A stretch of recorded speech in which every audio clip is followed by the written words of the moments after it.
Hello, नमस्कार मैत्रिणींनो. आजच्या एका नवीन व्हिडिओमध्ये सर्वांचं खूप खूप स्वागत. तर आज आपण पाहणार आहोत ऑफिशियल साडीवर सुंदर असा ब्लाऊज डिझाईन.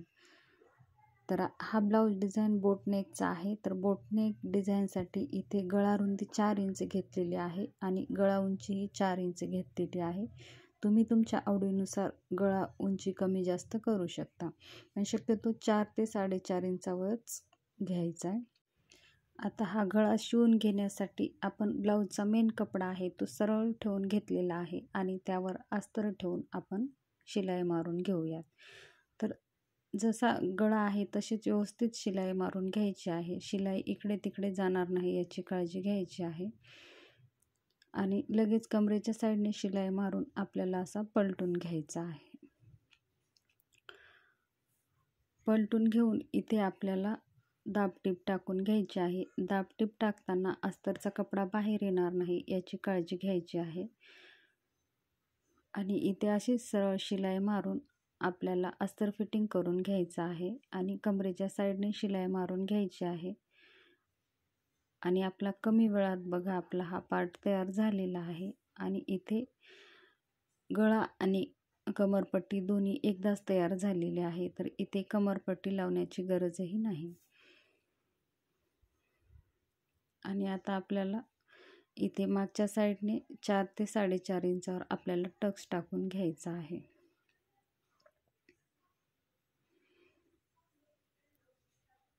बघा आता याच पद्धतीने आपल्याला दुसरीही साईड तयार करून घ्यायची आहे.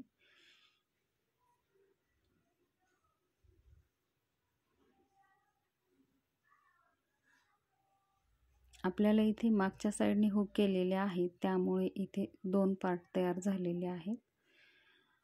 गळा कट करून झाल्यावर इथे आपल्याला छोटे छोटे कट मारून घ्यायचे आहेत. कट मारताना एक्स्ट्राचा कट जाणार नाही याची काळजी घ्यायची आहे. गळ्याला कट मारल्याने गळ्याची फिनिशिंग छान येते आणि जसा गळा आहे तसाच व्यवस्थित होतो. तर त्यामुळे कट मारणं हे खूप महत्त्वाचे आहे. आणि इथे एकसारखी शिलाई मारून घ्यायची आहे. शिलाई एकसारखी असेल तर आपल्या गळ्याची फिनिशिंगही छान दिसते.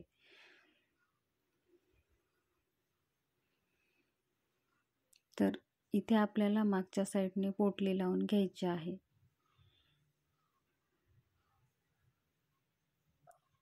अस्तर फिट करून झाल्यावर इथे एक्स्ट्राचा कपडा कट करून घ्यायचा आहे. आपण अस्तरवर परफेक्ट माप काढलेला असतो आणि ब्लाऊजचा जो मेन कपडा आहे तो एक्स्ट्राचा ठेवलेला असतो. तर तो आपल्याला इथे कट करून घ्यायचा आहे.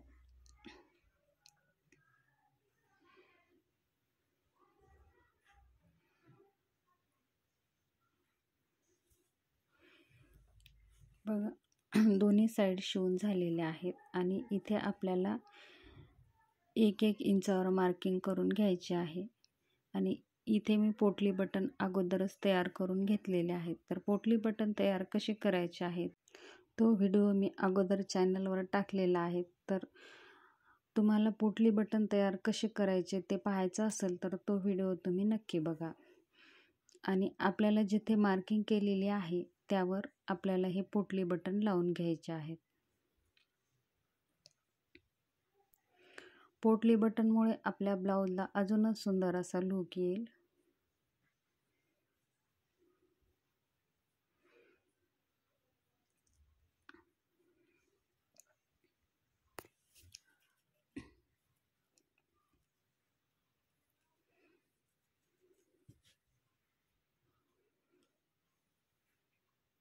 इथे मी 1-1 इंचावर पोटली बटन लावून घेत आहे.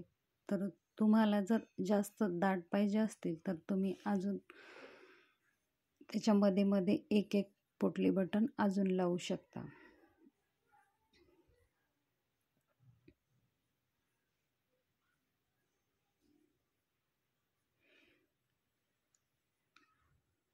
बघा आपले पोटली बटन लावून तयार झालेले आहेत. तर इथे आपल्याला लगेच काज बटन पट्टी लावून घ्यायची आहे. इथे मी एक साईड फोल्ड करून घेतलेला आहे आणि वरच्या साईडने ठेवून शिलाई मारून घेते. शिलाई मारताना एकसारखी शिलाई मारून घ्यायची आहे. जेणेकरून आपल्या पोटल्या कमी जास्त दिसणार नाही यासाठी. आणि वरच्या साईडने दुमडून आपल्याला इथे गच्च शिलाई मारून घ्यायची आहे. आणि इथे परत एक शिलाई मारून घेते.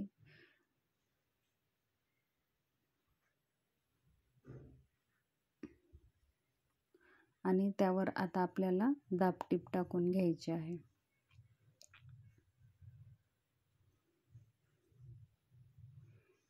आणि मधल्या साईडने दुमडून आपल्याला इथे शिलाई मारून घ्यायची आहे. तर इथे खालच्या साईडने अजून एक पोटली लावून घेते.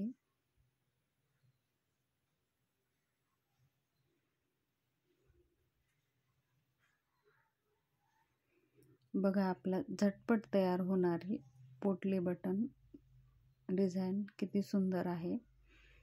आणि ऑफिशियल साड्यावर ही डिझाईन खूप छान दिसते. साधी आणि सिंपल आणि दिसायला सुंदर अशी डिझाईन आहे.